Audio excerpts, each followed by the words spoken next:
চলুন দেখা যাক আরেকজন হুজুর তিনি কি বলছেন। জান্নাতি পুরুষরা 72টা করে স্ত্রী পাবেন প্রথম দিন, এরপরে প্রত্যেক মাসে 1000 করে বিয়ে করবেন। হ্যাঁ, আল্লাহর কসম। কয় হুজুর খালি কি এই কাজ, আর কোনো কাজ নেই? না, ওর মধ্যে ব্যারাক, অ্যাডামস, কারিতা, বিআর ডিভিশন, জাগরণী চক্র, আশা, প্রচিকা, গ্রামীণ ব্যাংক, টোন মারা, মন মারা, রাস্তা মারা, খাল মারা, ঘুষ খাওয়া, সুদ খাওয়া, মদ খাওয়া, গাঁজা খাওয়া, চুরি করা, ডাকাতি করা, তবলিগ, সরমুনাই, মসজিদ, মাদ্রাসা কিচ্ছু নাই, খালি বউ দিয়ে ফুর্তি করবেন আর খাবে। জান্নাতি পুরুষরা 72টা করে স্ত্রী পাবেন প্রথম দিন, এরপরে প্রত্যেক মাসে 1000 করে বিয়ে করবেন। 72টা করে স্ত্রী পাবে প্রথম দিন এবং প্রতি মাসে আরো 1000 করে তারা বিয়ে করতে পারবে। বাপ রে বাপ, মানে এটা কিভাবে সম্ভব? তারা এগুলো স্বপ্ন দেখে আর কি। চলুন দেখা যাক এই যে আমাদের আরেকজন হুজুর শেখ আব্দুর রাজ্জাক বিন ইউসুফ তিনি বর্ণনা দিচ্ছেন যে জান্নাতি হুর কেমন হবে।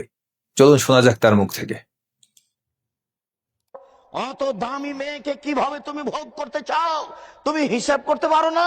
জান্নাতের নারী এত সুন্দরী, জান্নাতের নারী এত সুন্দরী, জান্নাতের নারী এত সুন্দরী যাদেরকে দেখে মনে হবে ঝিনুকের মধ্যে লুকানো মুক্তা। জান্নাতের নারী এত সুন্দরী, জান্নাতের নারী এত সুন্দরী যাদেরকে দেখে মনে হবে ছড়ানো ছিটানো মুক্তা।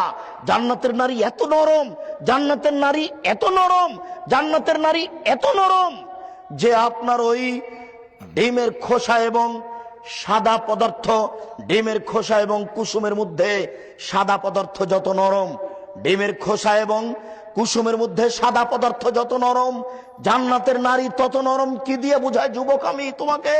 জান্নাতের নারী কত নরম! মহান আল্লাহ চ্যালেঞ্জ করে বলেছেন, লাম ইয়াতমিসহুন্না ইনসুন ওয়ালা জিন। জান্নাতের নারীকে মানুষ কোনোদিন স্পর্শ করেনি, জান্নাতের নারীকে জিন কোনো স্পর্শ করেনি, কোনো দিন কোনো জিন স্পর্শ করেনি। জান্নাতের নারীর ব্যাপারে আল্লাহ তাআলা চ্যালেঞ্জ করেছেন, জান্নাতের নারীদের কোনোদিন পেশাব হবে না, তাদের কোনোদিন পায়খানা হবে না, তাদের কোনোদিন হায়েজ হবে না, তাদের কোনোদিন নাকে শিকান হবে না, তাদের শরীরে কোনোদিন ময়লা হবে না, তাদের কাপড় কোনোদিন অপরিষ্কার হবে না, তাদের মাথায় থাকবে লম্বা লম্বা কোঁকড়া কোঁকড়া কুচকুচে কালো চুল। যুবক তোমাকে আমি কি দিয়ে বুঝাই জান্নাতের নারী কত সুন্দরী? তাদের বক্ষ হবে স্ফীত গোলাকার।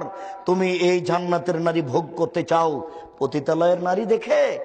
এখনই সিদ্ধান্ত পরিবর্তন করো, জান্নাত হবে ইনশাআল্লাহ। অনাহান ভাবা যায়? হে যুবক, তোমরা একটু ভাবো, একটু চিন্তা করো। জান্নাতের নারীর যে বর্ণনা হুজুর দিলেন, কি ডিমের কুসুমের এবং খোসার মাঝখানে যে সাদা পদার্থ তার মতো নরম, আমি তো ঠিক বুঝছি না এরকম আসলে নরম এরকম তরল পদার্থ হবে নাকি জান্নাতের হুরেরা? তো